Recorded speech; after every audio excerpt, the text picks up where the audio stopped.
به نام خدا. سلام. به آکادمی نیکسازی خوش اومدید. من کریم آبادی هستم. امیدوارم حالتون خوب باشه.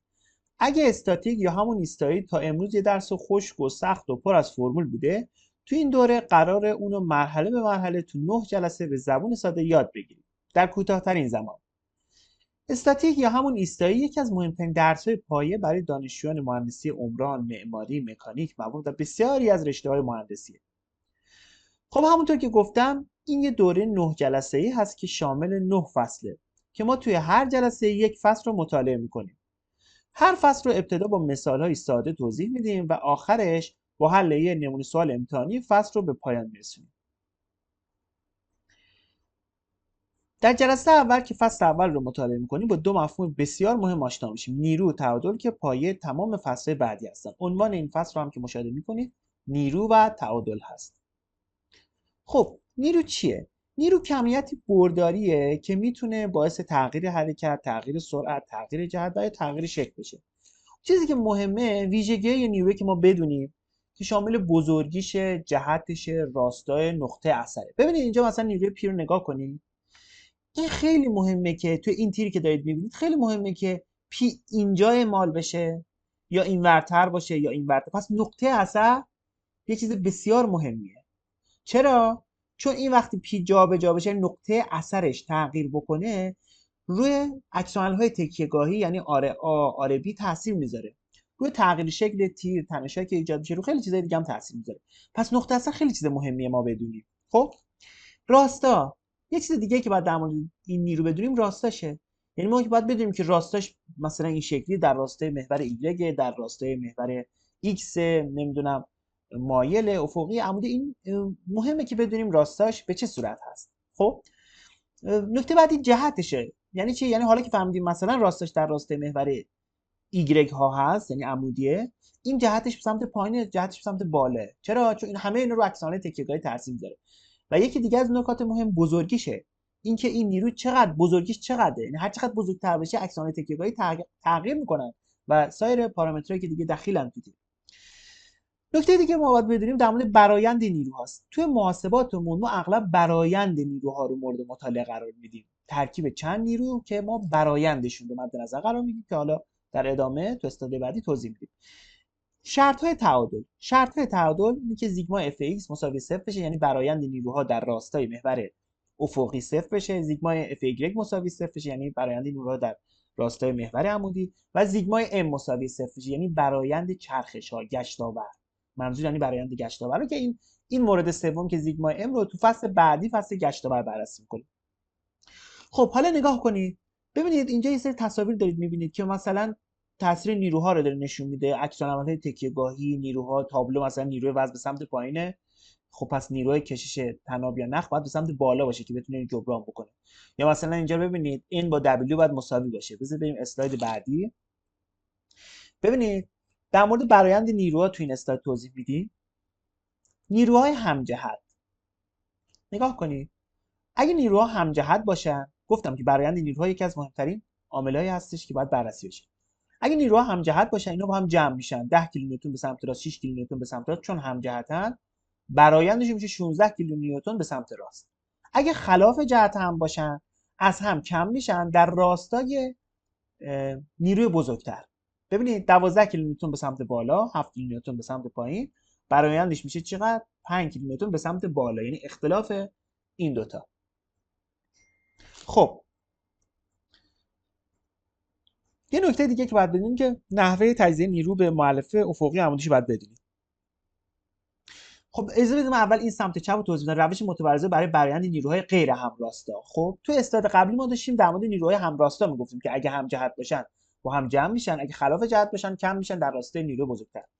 ببینید اینجا ولی همراستا نیستن. F1 یه سمت، F2 یه سمت دیگه. اینجا ما از قانون متوازی الاضلاع استفاده میکنیم. یعنی چی؟ یعنی یک متوازی الاضلاع میسازیم و برآیند که R باشه رو به صورت قطر متوازی الاضلاع ترسیم میکنیم. میبینید به این صورت. مقدارش چجوری به دست میاد؟ این پایین نوشته شده. R مساوی با رادیکال F1 به اضافه F2 به اضافه 2 F1 F2 در کوسینوس تتا. خب حالا یه نکته دیگه شما باید بدونید در مورد تجزیه نیرو به مؤلفه افقی و عمودی هست. ببین ما خیلی وقتا نیروهایی که مایل باشن و توی حل مسائل باید تجزیه کنیم در راسته افقی و عمودی. الان نیروی F رو نگاه کنید که با زاویه تتا داره اثر میکنه. در راسته افقی میشه Fx، در راسته عمودی میشه Fy، که Fx میشه F در کوسینوس تتا، Fy هم میشه F در سینوس تتا. تتا هم زاویه است که این نیروی F داره با سطح افق میسازه. خب شرط های تعادل. خب تو اسلاید ابتدایی گفتم 3 شرط داره واسه اینکه یک جسم در حال تعادل باشه و حرکت نکنه. این شرط ها چی هستند؟ اولی سیگما Fx باید مساوی 0 بشه، یعنی برآیند نیروها در راسته افقی. بعدیش سیگما Fy برآیند نیروها در راسته عمودی. بعدیش هم سیگما M یعنی برآیند گشتاورها، چرخش ها باید 0 بشه که تو فصل بعدی این سیگما M رو بررسی می‌کنیم. خب الان مثلا نگاه کنید تو این مثالی که اینجا دارید می‌بینید، نیروی P داره اثر میکنه ولی نیروی استکاک ایستایی F نمیذاره این جسم حرکت بکنه. خب پس سیگمای Fx یعنی برآیند نیروها در راسته X مساوی 0 شده، یعنی P مساوی F در راسته افقی.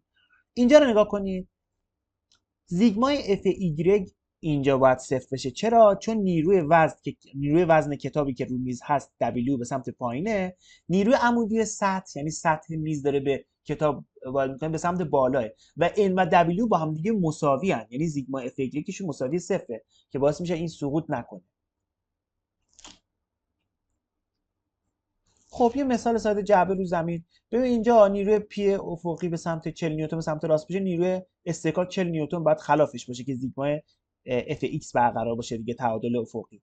سیگما اف ایگرگ هم 200 با 200 باید، یعنی n و w باید با هم دیگه مساوی باشن دیگه. اینجوری می‌نویسیم، میگیم سیگما اف ایگرگ مساوی است با n منهای w. چرا w منها میشه؟ چون به سمت پایینه، یعنی جهت منفی محور ایگرگ پایین میشه، جهت منفی محور ایکس هم سمت چپ میشه که F به سمت چپ داره میره، پس منفی میشه. درسته؟ پی منفی مساوی 0 باید بشه. خب بعد جسم در حال تعادل تو این مثال. خب اینجا نگاه کنید تابلو آویز. یه تابلو اینجا هستش که وزنش 2 کیلو نیوتن، W به سمت پایینه. اینجا یه نکته وجود داره، چون تقارن داره. ببینید T1 و T2 این دوتا نیروی کشش طناب یا نخ به فاصله یکسانی از مرکز جرم یعنی از W از اون فاصله دارن، پس باید این دوتا مساوی بشن. از طرفی هم سیگما اف ایگرگ چی میگه؟ سیگما اف ایگرگ میگه مجموع این نیروها برآیند اینو در راسته عمودی باید 0 بشه دیگه. پس T1 و T2 باید 1 باشن، هر کدومشون T1 1 باشه، T2 هم 1 باشه، چون متقارنن باید هم اندازه باشن و مجموعاً مساوی W بشن. یعنی از این W که 2 کیلومتر به سمت پایین، یکیش به سمت بدون T، یه دونه یکیش به T1 میرسه، یکیش به T2 میرسه. خب اینجا نگاه کنید حل رو اینجا نوشتیم که سیگما اف ایگرگ T1 به اضافه T2 منهای W مساوی 0 است. خب اینا مثال ساده بود که بررسی کردیم. بیایم سراغ حل نمونه مسئله امتحانی. نگاه کنید اینجا رو. اینجا این سوال چی میگه؟ میگه که یه نیروی 18 کیلو نیوتن داره به سمت پایین وارد میشه و دو تا طناب که به این نقطه او وصلن، یعنی با نیروی تی آ و تی بی دارن یه کاری میکنن، این در حالت تعادل قرار میگیره. سوال داره اینو میگه این سیستمی که دارید مشاهده میکنید در حال تعادله، یعنی جسم به سمت پایین یا سمت چپ و راست سقوط نمیکنه. یعنی چی وقتی میگه در حال تعادل؟ یعنی سیگما اف ایکس مساوی 0 و سیگما اف ایگرگ مساوی 0. البته سیگما ام هم مساوی 0 باید باشه، ولی خب میگم سیگما ام رو چون قراره تو فصل دوم گشتاور رو بررسی کنیم، اینجا من عمدن یه سوالی دادم که سیگما ام خودکار 0 باشه، یعنی شما فقط سیگما اف ایکس و سیگما اف ایگرگ رو بایستی بررسی بکنید. خب اینجا ما باید چیکار بکنیم واسه حلش؟ ما چجوری میتونیم نیروی تی، ما هدفمون الان به دست آوردن تی بی نیروی طناب بی و تی آ نیروی طناب آ، این دو تا نیرو چجوری باید به دست بیاریم؟ اینا چون مایل هستن ما باید اینا رو تجزیه بکنیم در راسته محور X و در راسته محور Y. نگاه بکنید. خب تی بی در راسته محور X تجزیه شدش. عرض کردم که اینجا باید بشه تی بی در کوسینوس 50 درجه. میبینید افقی میشه اون خود اون زاویه که نیرو داره با راسته افق میسازه، نیروی افقی میشه تی بی در کوسینوس 50. مؤلفه عمودی تی بی چی میشه؟ میشه تی بی در سینوس 50.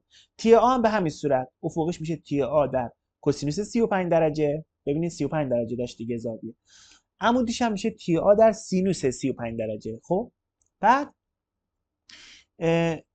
اینجا باید چیکار بکنیم؟ اول تعادل افقی رو می‌نویسیم. سیگما اف ایکس باید مساوی 0 باشه، یعنی برآیند نیروها در راسته افقی باید 0 باشه. سیگما اف ایکس مساوی 0 رو این چجوری می‌نویسیم؟ اینجوری. نیروهایی که در راستای x هستن و همه رو می‌نویسیم. اولیش تی بی در کوسینوس 50 که مثبته. چرا؟ چون سمت راست محور x. خب واسه همین علامتش مثبت میشه. تی آ کوسینوس 35 درجه در خلاف جهت محور x، پس علامتش باید منفی بشه. ببینید این پایین این سوال محور x کشیده، جهت محور همیشه سمت راست کشیده میشه. خب این نیروی تی آ کوسینوس 35 در خلاف جهتشه، پس منفی میشه. منفی تی آ در کوسینوس 35 مساوی 0. بعد اینجا این منفی تی آ کوسینوس 35 میره اونور معادل میشه مثبت تی آ کوسینوس 35. تی ب کوسینوس 50 مساوی تی آ، پس بنابراین این میشه این تقسیم بیاد توی مخرج اینور. تی بی میشه کوسینوس 35 تقسیم کوسینوس 50 در تی آ که نسبت کوسینوس 35 به کوسینوس 50 رو با ماشین حساب بزنیم میشه 1/27 تی آ. پس تی بی میشه 1/27 تی آ. خب از طرفی ما یک زیگما اف ایگرگ هم باید بنویسیم دیگه. زیگما اف ایگرگ مساوی 0، یعنی برآیند نیروها در راستای قائم هم باید مساوی 0 باشه. که تو راستای قائم چه نیروهایی داریم؟ خب تی ب سینوس 50 داریم، تی آ سینوس 35 داریم که هر دو تاشون مثبت میشه. چرا؟ چون هر دوشون به سمت راستای مثبت محور ایگرگ، در خود راست محور ایگرگ. ببینید محور ایگرگ اینجا کشیده شده دیگه، به سمت بالاست. خب اینا هر دو مثبت میشه، اما این 18 نیوتن به سمت پایینه، پس میشه منفی 18 مساوی 0. خب ولی اینجا توی این معادله ما دو تا مجهول داریم. خب چیکار میکنیم؟ تی ب رو اینجا تو سمت راست بر حسب تی آ به دست آوردیم دیگه که شده بود 1/27 تی آ. اینجا به جای تی ب میذاریم 1/27 تی آ. پس معادلمون کلا میشه بر اساس تی آ که اینا رو حساب بکنیم، یعنی با ماشین حساب شما سینوس 35 یا سینوس 50 رو بزنید و اینا رو جمع بزنید، در نهایت میشه 1/547,000 تی آ مساوی 18 که اگه 18 تقسیم 1/547,000 میکنیم تی آ میشه 11/6 کیلو نیوتن. خب حالا این عددی که اینجا به دست اومد و باید اینجا جایگذاری کنیم. تی بی بود 1/27 تی آ دیگه، به جای تی آ این 11/6 رو میذاریم، تی ب هم به دست میاد که تو اسلاید بعدی انجام شده. ببینید تی بی 1/27 تی آ 11/6 گذاشتیم شد 14/7. ببینید این 18 کیلومتر به سمت پایین بود. تی آ و تی ب رو اینجا مشاهده میکنید که اینجا موارد به دست اومد. خب این بود توضیحات مربوط به فصل اول. امیدوارم براتون مفید واقع شده باشه.